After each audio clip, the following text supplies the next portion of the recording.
आनंदाच्या भरात एकसारखी डोलते मन प्रसन्न वातावरण जरी भरून गेलं असेल तरी मनाला एक एक वेळ समाधान वाटत नाही. याला कारण काय असेल? लग्न झालं, लग्न होऊन लग्नाची भरात या परिणाम देखील नाही. त्या दिवसापासून हे इंदुमती एक कृष्णत्री पतिमय परमेश्वराची सेवा करते. पती हाच आपला परमेश्वर आणि पतिमय पंडिताची सेवा करून त्यांच्या पवित्र चरणाचे धुलीकण मस्तकी लावून येणं प्रतिकार्य तीच करते आणि तेच कर्तव्य पूर्ण करत असताना तेव्हा तुझ्या कृपेत त्या बाळाला जन्म दिलाय.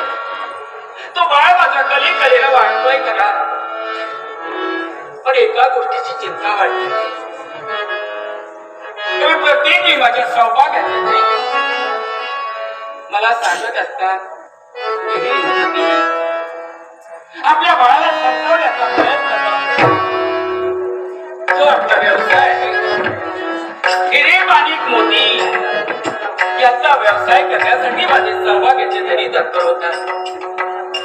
आणि तो धंदा करत असताना बाळ माझा त्याच्यात लक्ष घालत नाही. याला कारण काय असेल?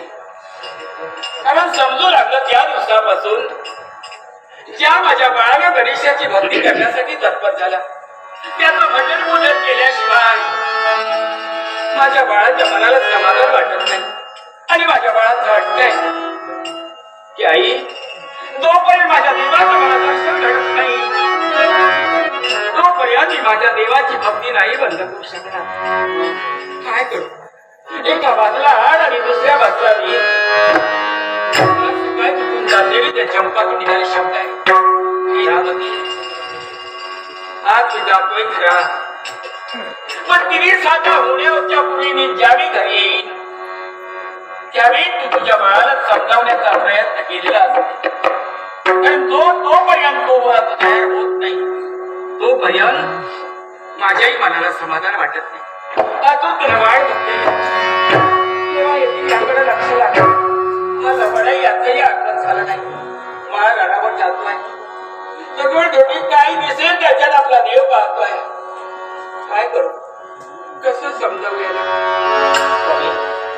आता तुला वाढ बघते तुमची तेव्हा याकडे लक्ष लागले आणि मधून हा मधून स्वर कार्य पडला वाटते यांच्याच पावलांचा आवाज मन एकसारखं गुंतवून जात आणि असं वाटतं तेव्हा याचं दर्शन